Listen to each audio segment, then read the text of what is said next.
That's right, you're in between, right? Sure, awesome, good. Farouk? Speed up. Speed up, awesome, okay. Now, can anybody tell me, right, we maybe again discussed this a little last time, but what are you looking for when you're making the decision whether you're going to attack or not?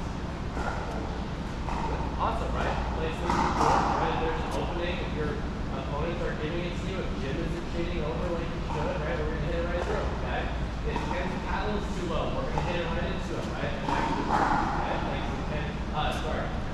Thanks to Kevin speeding up and not to give you a hard time. Ken and Kevin, all right. Yeah, we want to look for these little things because we get to this higher level, right? Let's take baseball for a second, okay? Sport of baseball, right?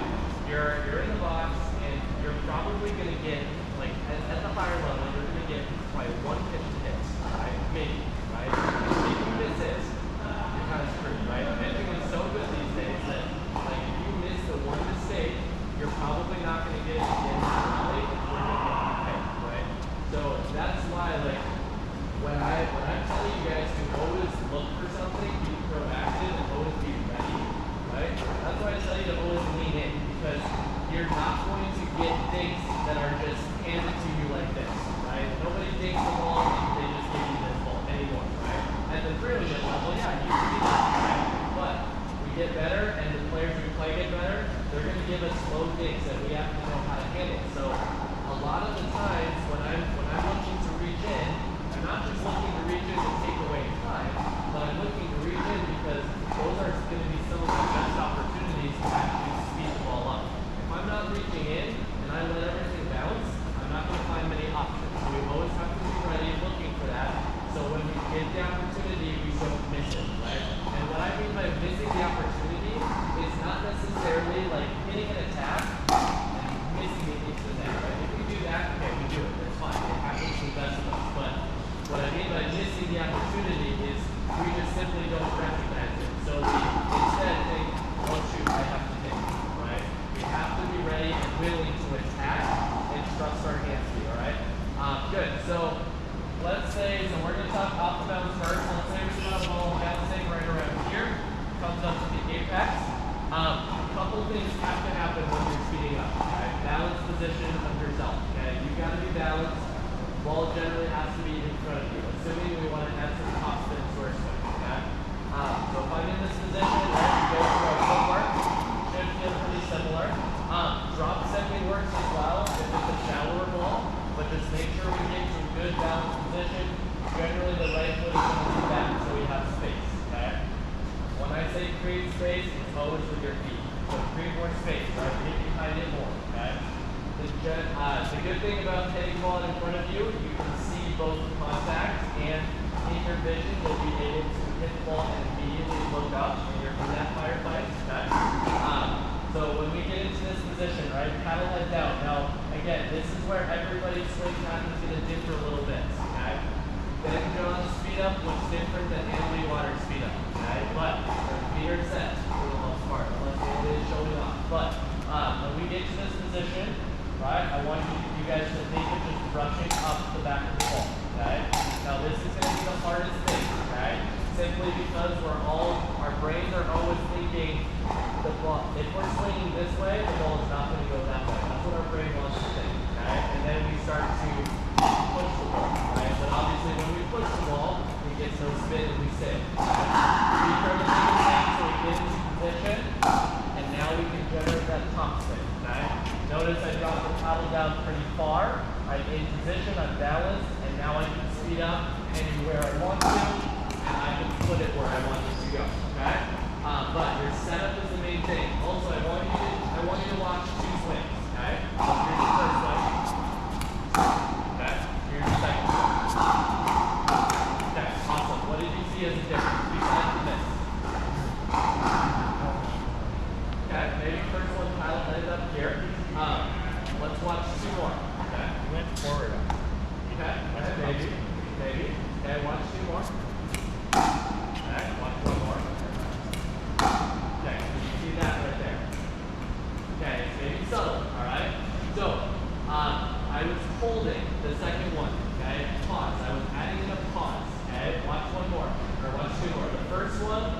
swing, I'm not going to pause or stop my swing.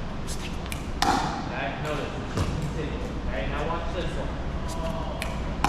Okay, let's get that time.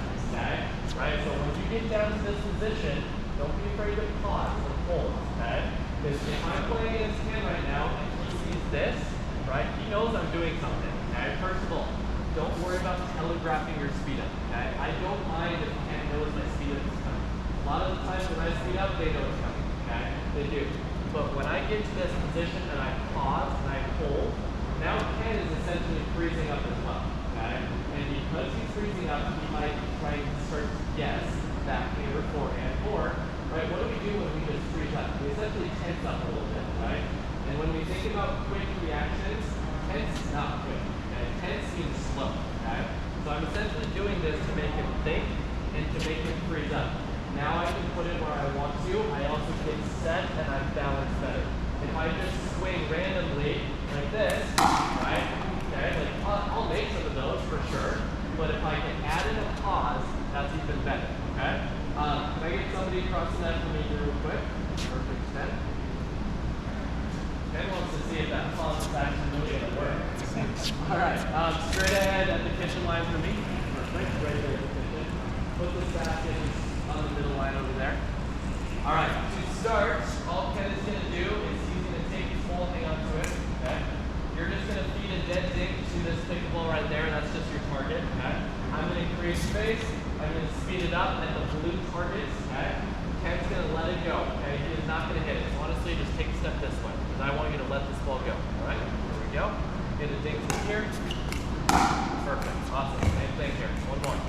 Notice the feet come first. All right? Feet first, and then we get into position. Grab one more here. Okay? Yeah, you'll need the baskets. Bring it a little closer if you need it. All right? Again, just because I think a ball is going here doesn't mean it always will, so I wait for the ball to be fed. I move wherever I need to. Early feet preparation, early paddle preparation. A couple more. Here we go. Perfect. A little shake, but that'll play. All right, last one. Good. Awesome. All right, now grab the ball here, and we're going to play it out. So Ken's still going to feed this first ball here. But now, obviously, instead of letting it go past, he's going to look to counter, and we're going to play it out. All right? Here we go. Awesome. Awesome. All right. Ken is intimidating. Same thing. Here we go. Sorry. Here we go. Same thing. Go ahead. Oh, man. I love this net, I guess. Okay? A couple more here.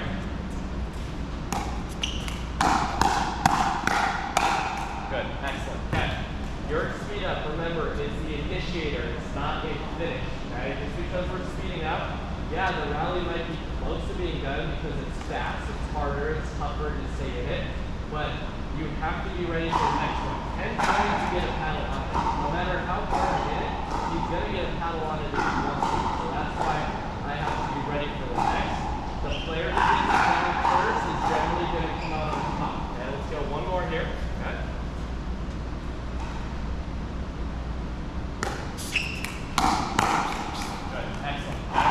So you may be late from the spot, right? Mixing up locations, that's very important. Let's talk counterattacking really quick. So first part of the drill, right? We're going to speed up to that blue target on either side, right? So this person will get to that blue target. We're going to let it go, so Ken won't touch it. Then I'll say, all right, we're going to play it out. And now Ken stays in. So for our counterattackers, okay?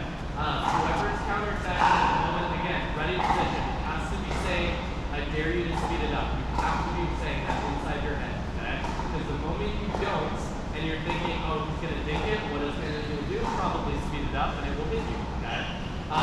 So make sure we're ready. I like to favor the backhand a little bit, okay?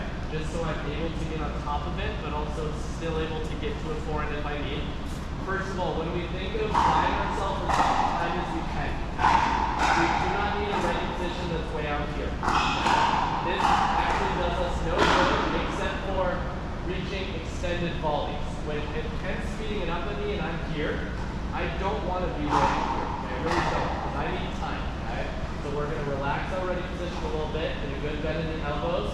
Now I can go on either side. Okay? Ken can have a couple of for me. One step that way, get out of the way. Perfect. up off the bounce. I'm going to look to counter. We're going to play it out. All right? Here we go. Good. Oh, you did not. Here we go. Everything. Grab it back.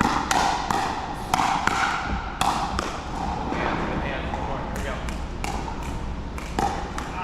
Good.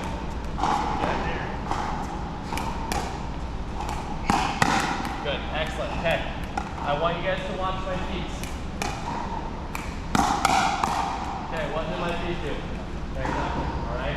The more parts you have moving, the harder it is to hit a clean, good counter. Okay? Remember, like even let's say my feet were moving, I hit a good first. Awesome, I did. But there's more to this rally. The rally doesn't always end after one counter, right? We have to keep going. Okay, let's go one more. I'll start with it. No? Oh yeah. Go, speed it up, point it out. Good, awesome, okay? Keep re-countering my counter, so I have to be ready, alright? So counter attackers, relax the arm, okay? Down is best, but we don't force anything. If you saw my swing, a lot of it was forward, right? I never actually swung down, right? So we have to be okay with this. Now, you may be wondering, how do I get the ball down? Now, okay, Jim, we're not going to rotate a grip. Okay, go back to your regular forehand position. Okay, perfect. Now from here, right, all we're going to do is rotate the wrists just a little bit, and now we can extend forward, right? Exactly. Relaxing the arm, you'll give yourself more flexibility with the wrist and the arm, and that's going to allow you to get the ball down. Very rarely do you see anybody like at the pro level hitting almost like this. It's very rare. Every one of them is forward, right? Whether it's the forehand or the backhand. It's forward, and then we trust, alright? Perfect. So, two over there, you're going to feed the ball to this player over here to their forehand side. You guys are going to speed it up off the bounce. Remember, first, stay towards the basket because they're hitting to the blue target, and you are not playing it out yet, okay?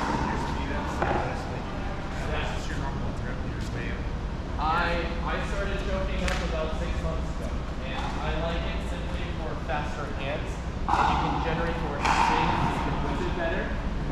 It is entirely up to you. If you want to try and start changing your grip, you certainly can. But Just for speed. correct. Yes, exactly. Alright, feed it that ball.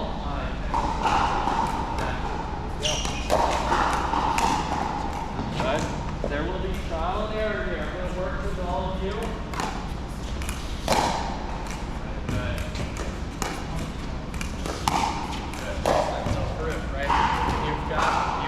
The swing, this is one of your favorite shots. Now, one thing we're going to focus on is just your balance, right? Like your balance is not honestly like